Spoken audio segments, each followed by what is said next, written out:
Hello guys, welcome back to Fab Classes. दोस्तों, आज की इस वीडियो में हम प्रोनाउन टॉपिक के ऊपर इंपॉर्टेंट 30 एमसीक्यूज़ को करने वाले हैं, जो आपके एग्जाम के लिए काफ़ी ज़्यादा बेनिफिशियल रहेंगे। बिना टाइम को वेस्ट किए हम अपने इस वीडियो लेक्चर को शुरू करते हैं और हमारा पहला क्वेश्चन है, between you and dash the final financial allocations decided by the board seem highly unfair. तो देखिए, बिटवीन एक प्रपोजिशन है और प्रपोजिशन के बाद जो है एक ऑब्जेक्टिव केस प्रोनाउन आता है, इसलिए यहाँ पर आएगा बिटवीन यू एंड मी। ठीक है, तो राइट आंसर है बी।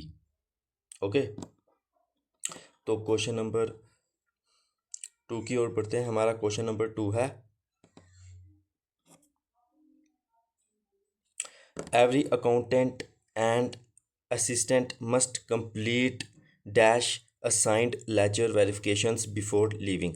देखिए, एवरी, जब एवरी आ जाता है तो तब हमेशा क्या आगे क्या आता है, तो सिंगुलर सब्जेक्टिव केस आता है। ठीक है ना। देखिए, जब भी दो सिंगुलर नाउन जो हैं वो जॉइंट किए जाते हैं, ठीक है ना, एंड के साथ, लेकिन उनके पीछे एवरी या ईच हो, तो वो सिंगुलर पोजेसिव एडजेक्टिव उनको चाहिए होता है। तो इस हिसाब से राइट आंसर आएगा हिज और हर। तो राइट आंसर आएगा बी। ओके, तो क्वेश्चन नंबर 3 की ओर बढ़ते हैं। हमारा क्वेश्चन नंबर 3 है, the candidate dash the selection committee shortlisted has outstanding credentials in auditing. देखिए, द कैंडिडेट हुज या फिर हुम, दोनों में से आपको क्या लगता है? मैंने हुज जानबूझ के बोला है कि आपका दिमाग चला कि नहीं चला। देखिए, जब भी प्रोनाउन एक्ट करता है as a object of the verb या क्लास, जैसे कि the committee shortlisted him, तो किसको ऑब्जेक्ट है ना, तो हुम आएगा। तो राइट आंसर आएगा बी, हुम। ठीक है, तो राइट आंसर आएगा बी। तो क्या आएगा था, कैंडिडेट हुम। हुज जो होता है ना कि जिसका, हुम होता है जिसको। तो ऐसे थोड़ा हिंदी में ट्रांसलेट करो तो अब आपको पता चलेगा कि हुज क्या होता है, जिसका, और हुम होता है जिसको। तो कैंडिडेट जिसको सिलेक्शन कमेटी ने शॉर्टलिस्ट किया है, वो उसके पास क्या है, आउटस्टैंडिंग ऑडिटिंग क्रेडिटर्स हैं। तो राइट आंसर इसमें क्या आएगा, बी, हुम। बीच बीच में मैं आपको कंफ्यूज करने की कोशिश करूंगा, आपको अपना दिमाग खोल के रखना है। ठीक है, one must be exceptionally careful about dash handle sensitive corporate data. देखिए, वन जो है ना, उसके बाद हमेशा वन आता है। तो ये याद रखना, जो इनडेफिनेट प्रोनाउन वन है वो हमेशा स्ट्रक्चर कंसिस्टेंसी बना के रखता है सेंटेंस में पूरे। ठीक है ना। तो इस वजह से जो सब्जेक्टिव फॉलो अप है वो भी हमेशा वन ही होगा। ठीक है ना। और जब हम इसका पॉजिटिव केस बनाते हैं तो तब वंस आ जाता है। तो राइट आंसर आएगा बी, वन। ओके, तो क्वेश्चन नंबर 6 की ओर बढ़ते हैं। हमारा क्वेश्चन नंबर 6 है, neither of the two financial analyst has submitted dash report yet. देखिए, नाइदर जो होता है ना वो सिंगुलर डिस्ट्रीब्यूटिव प्रोनाउन है। ठीक है ना। लगता है कि ये दो में से चॉइस बता रहा है, लेकिन ये हमेशा सिंगुलर वर्ब लेता है और हमेशा क्या लेता है, सिंगुलर पोजेसिव एडजेक्टिव लेता है। तो इस हिसाब से आएगा, neither of the two financial analyst has submitted his और हर रिपोर्ट येट। ठीक है, तो राइट आंसर आएगा बी। क्वेश्चन नंबर 6 है, it was dash who flags the calculation error in the primary budget sheet. तो इट वॉज क्या आएगा, तो इट वॉज ही आएगा। ठीक है, क्यों, क्योंकि यहाँ पर हमको सब्जेक्टिव केस चाहिए, तो इसीलिए यहाँ पर आएगा इट वॉज ही। ठीक है ना। तो उम्मीद है कि आपको समझ आया होगा और आप प्रैक्टिस कर रहे हैं, आप ये कर चुके हैं, मैं ये एज्यूम कर रहा हूँ। अब आपको क्या करना है, सिर्फ आपको प्रैक्टिस करनी है। Okay, okay. क्वेश्चन नंबर 7 है, the dynamic management team congratulated dash on successfully crossing the quarterly targets. अब जो डायनेमिक मैनेजमेंट टीम है उसने कॉन्ग्रेचुलेट किया है किसको, देमसेल्व्स को। ठीक है ना। देखिए, दो बंदों की बात तो नहीं आ रही, ईच अदर आए। ठीक है ना। तो देखिए रिफ्लेक्सिव प्रोनाउन जैसे कि देमसेल्फ वो यूज़ होते हैं जब जो सब्जेक्ट और ऑब्जेक्ट होता है वर्ब का वो सेम ही हो, यानी कि जो डायनेमिक मैनेजमेंट टीम है उन्होंने खुद ही को कंग्रेचुलेट किया है, तो इस वजह से राइट आंसर आएगा सी, देमसेल्व्स। क्वेश्चन नंबर 8 है the luxury vehicles parked outside the corporate office are hours, hours, hour या अस, तो इसमें राइट आंसर आएगा बी, अवर्स। ठीक है ना, ये तो आसान है, आपको पता है, चल ही क्या होगा। देखिए अवर्स जो है ना पोजेसिव प्रोनाउन है और कभी वो एसोट्रॉप्स नहीं लेता। अवर जो है वो पोजेसिव एडजेक्टिव है जो क्या रिक्वायर करता है, एक ट्रेलिंग नाउन को रिक्वायर करता है अपने बाद। ठीक है ना, तो उम्मीद है कि आपको समझ आया। The two business partner blamed dash for the loss of the premium client. देखिए दो बिजनेस पार्टनर हैं तो आएगा ईच अदर। ठीक है ना, तो राइट आंसर क्या आएगा, ईच अदर। तो क्वेश्चन नंबर 10 है dash do you think will be appointed as the new head of the finance department. तो सिंपली यहाँ पर आए क्या आ सकता है कि आपको क्या लगता है कि किसको अपॉइंट किया जाएगा new head of the finance department. देखिए हु जो है वो एक्ट एज कैसे एक्ट करता है एज अ सब्जेक्टिव प्रोनाउन जो कि एक्शन को परफॉर्म कर रहा है बीइंग अपॉइंटेड, यानी कि उसको अपॉइंट करने की बात चल रही है, तो आएगा। अब जैसे हम कैसे बनाएंगे, ही विल बी अपॉइंटेड, तो सब्जेक्टिव केस है ना, तो हु डू यू थिंक आएगा, क्या आएगा, हु। क्वेश्चन नंबर 11 है none of the applicants brought dash original documents for verification. देखिए अब इसमें क्या बात आएगी कि कोई भी जो एप्लीकेंट है उसने अपने ओरिजिनल डॉक्यूमेंट्स नहीं लाए। ठीक है ना, तो यहाँ पर क्या बन सकता है, तो इस सिंपल राइट आंसर आएगा बी, देयर्स। अब क्यों, देखिए नन जो है वो मॉडिफाई कर रहा है प्लूरल काउंटेबल नाउन को, यानी कि एप्लीकेंट्स को, इसीलिए वो प्लूरल प्रोनाउन लेगा देयर। ठीक है ना, बस आप इतना याद रखिए। क्वेश्चन नंबर 12 है the historical monuments of Kashmir are more famous than dash of Jammu. तो देखिए सिंपली यहाँ पर आएगा दोज ऑफ। ठीक है, दोज ऑफ आएगा क्योंकि यहाँ पर हिस्टोरिकल मोनूमेंट्स कश्मीर की बात कर रही है ना कि जम्मू की, तो इसलिए यहाँ पर जो है क्या आएगा, यहाँ पर आएगा दोस। और दोस हमने यूज़ किया है मोनूमेंट्स के रिपीटेशन को क्या करने के लिए, अवॉइड करने के लिए। तो क्वेश्चन नंबर 13 है हमारा such a candidate dash has deep accounting knowledge is ideal for this फा पोस्ट। देखिए सच अ कैंडिडेट, तो इसमें क्या आएगा, हैज़। ठीक है ना, अब क्या है इसमें, such a candidate has as sorry such a candidate as has deep accounting knowledge is ideal for this far post। देखिए जो डेमोन्स्ट्रेटिव वर्ड सच है वो ऑटोमेटिकली क्या करेगा, पेयर्ड करेगा एक रिलेटिव प्रोनाउन जैसे कि एज के साथ, ना कि हु या दैट के साथ। ठीक है ना, ठीक है, तो बस इतना आपको पता चल गया कि जब भी कंपैरिजन होगा तो सच जो है वो एज के साथ जो है क्या करता है, पेयर बनाता है, तो बस इतना याद रखो। तो क्वेश्चन नंबर 14 है the auditor accompanied by the assistants carried dash on verification sets.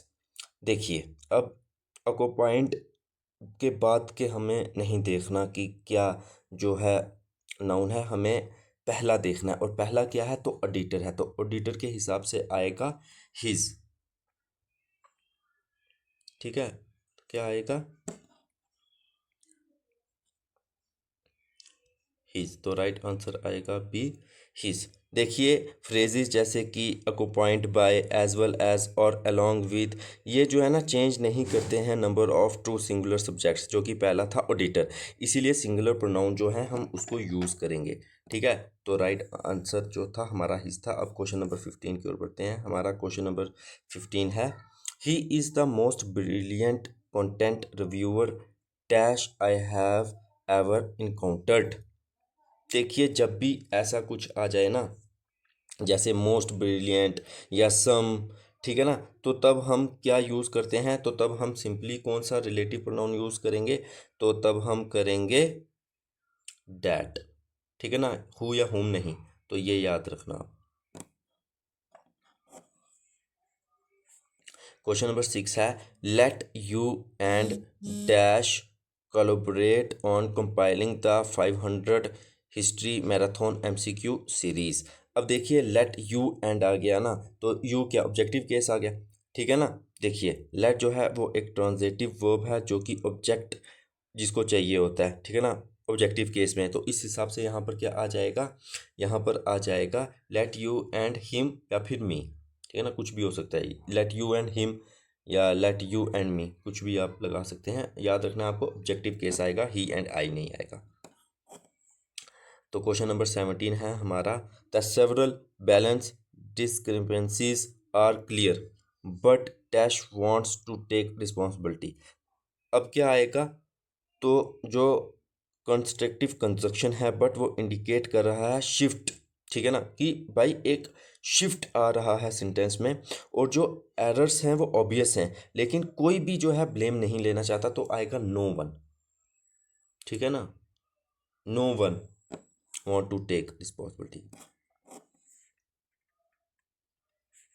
अच्छा, तो अगला 18 क्वेश्चन की ओर बढ़ते हैं। My software preferences are quite different from. तो सिंपल है, ये तो आपको पता चल जाएगा कि हम हमें एंड में वो एक क्या चाहिए, तो एब्सोल्यूट पोजेसिव प्रोनाउन चाहिए, तो जो कि किसके लिए स्टैंड करे, यूआर प्रेफरेंसेस के लिए, तो वो उसके लिए क्या हम यूज़ करेंगे, यूआर्स।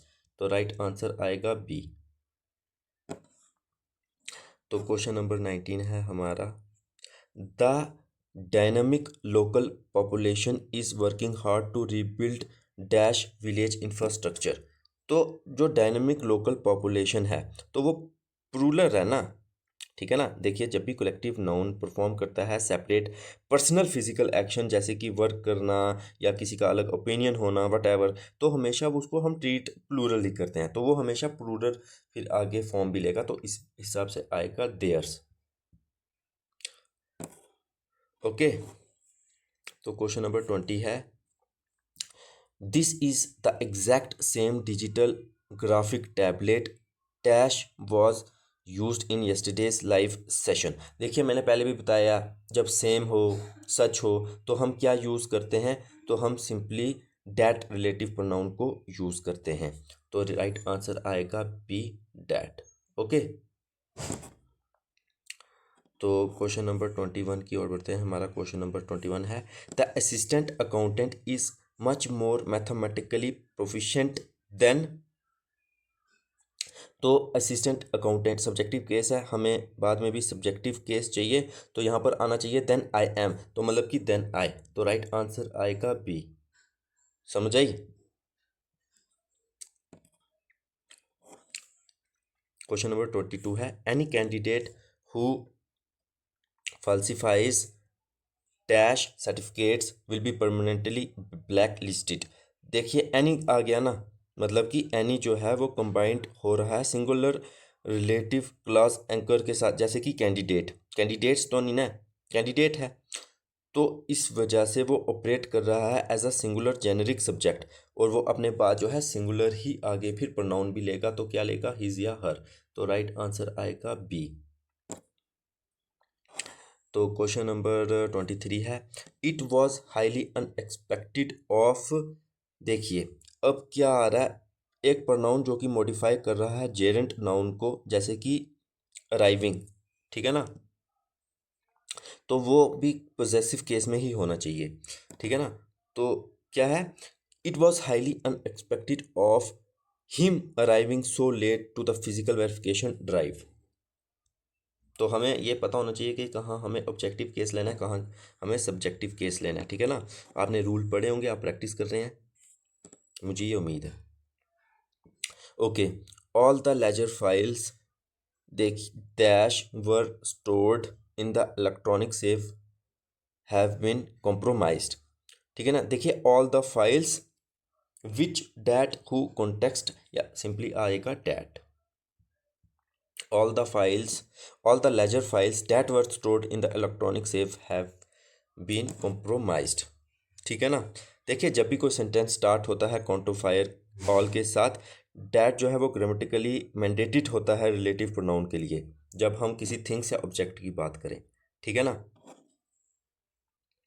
तो क्वेश्चन नंबर 26 है, the core members of the dynamic team helped dash finish the ledger project before the deadline. देखिए अब कोर मेंबर्स की बात कर रहे हो तो वो एक या दो से तो ज़्यादा ही होंगे, तो यहाँ पर आएगा वन अनदर। फिर से सेंटेंस पढ़ेंगे तो आपको ज़्यादा आसानी से हो जाएगा कि the core members of the dynamic team helped one another finish the ledger project before the deadline. Question number 26 है, दो स्टेटमेंट दी गई हैं। स्टेटमेंट 1 है, whomever finishes the verification mock test first can leave the room। Statement 2 है, whoever wants to download the PDF can visit the link। देखिए statement 1 जो है वो इनकरेक्ट है, क्योंकि जो प्रोनाउन है वो एक्ट कैसे कर रहा है, सब्जेक्ट ऑफ द क्लास फिनिशिस की तरह, ठीक है ना। अब इसका मतलब क्या है, तो इसका सिंपली मतलब है कि कि वो हमेशा सब्जेक्टिव केस में होना चाहिए था, तो whom एवर ना होके who एवर होना चाहिए था, whom एवर ना होके who एवर होना चाहिए था, इस वजह से गलत है। दूसरा ठीक है, ठीक है ना, दूसरा जो स्टेटमेंट है वो बिल्कुल ठीक है, whoever wants to download the PDF can visit the link, ठीक है ना, क्योंकि सब्जेक्टिव केस का ही यूज़ हो रहा है। क्वेश्चन नंबर 27 है, the project coordinator dash we met yesterday explain the entire execution matrix. तो the project coordinator whom we met yesterday, ठीक है ना, explained the entire execution matrix। whom is correct, ठीक है ना। whom यहाँ पर हम यूज़ करेंगे क्योंकि ये फंक्शन कर रहा है एज अ ऑब्जेक्ट, ठीक है ना, मीटिंग की ऑब्जेक्ट का, इस वजह से हम whom का इस्तेमाल करेंगे ना कि who का। who जो होता है वो जब सब्जेक्ट की तरह कोई चीज़ एक्ट कर रही हो तो तब यूज़ करते हैं, ठीक है ना। तो क्वेश्चन नंबर 28 है, the financial document lost dash primary structure value due to poor editing. देखिए क्या बात चल रही है, जो फाइनेंशियल डॉक्यूमेंट है उस वो लॉस्ट हो गया प्राइमरी स्ट्रक्चर वैल्यू, अपनी वैल्यू खुद की, तो यहाँ पर आएगा इट्स, ठीक है ना, पोजीशन की बात चल रही है ना, तो आएगा इट्स, ठीक है ना, ठीक है ना। इट्स का क्या मतलब हो गया, इट इज या इट हैज़, जो पहले वाला है वो पोजेशन को नहीं शो करता, लेकिन जो ये वाला इट्स होता है ना, ये जो होता है ये पोजेशन को शो करता है, ठीक है, तो ये आपको याद रखना है। अच्छा जी, क्वेश्चन नंबर 30 की ओर बढ़ते हैं हमारा, नहीं अभी 29 है, सॉरी। क्वेश्चन नंबर 29 है, nobody among the newly recruited assistant volunteered dash vehicle for field work. तो nobody among the newly recruited assistant, अब क्या बात आ गई, नो बडी आ गई। देखिए जब भी इनडेफिनेट प्रोनाउन जैसे कि नो बडी, समबडी, एवरीवन, ठीक है ना, ये हो तो हमेशा सिंगुलर पोजेसिव टर्म्स को लेते हैं, तो इस हिसाब से आएगा हिज और हर, ठीक है ना, ये आपको पता ही होगा, बहुत बार एक्सप्लेन हम कर चुके हैं पहले भी। ओके, क्वेश्चन नंबर 30 है, there is no candidate in this verification centre dash does not want to qualify. अच्छा क्या आएगा यहाँ पर, there is no candidate in this verification centre but does not want to qualify, ठीक है ना। यहाँ पर राइट आंसर आएगा बी बट। अब बहुत सारे सोच रहे होंगे कि डैट आएगा, लेकिन बात क्या चल रही है, देखिए लिटरेरी स्टाइल स्ट्रक्चर में जो कि एक नेगेटिव असर्शन होता है, जैसे कि देयर इज़ नो वन, ठीक है ना। जैसे आगे डज नॉट, एग्जाम्पल लीजिए, there is no one but can act as a relative pronoun meaning who not. इसका मतलब है कि इस कोई भी ऐसा कैंडिडेट इस वेरिफिकेशन सेंटर में नहीं है जो कि क्वालिफाई नहीं होना चाहता, तो उसको सिंपल या फिर एक्सप्लेन करने के लिए हमने बट का यूज़ किया है, ठीक है ना। तो सिंपली बट का क्या मतलब हो गया, who does not want to qualify. तो इस वजह से राइट आंसर आएगा बी। ये थोड़ा हाई लेवल का क्वेश्चन था, मुझे पता है, बट आपको पता होना चाहिए। तो उम्मीद है कि आपके लिए ये वीडियो बेनिफिशियल रही होगी और आपको समझ आया होगा। अब मिलेंगे नेक्स्ट वीडियो में, तब तक के लिए बाय।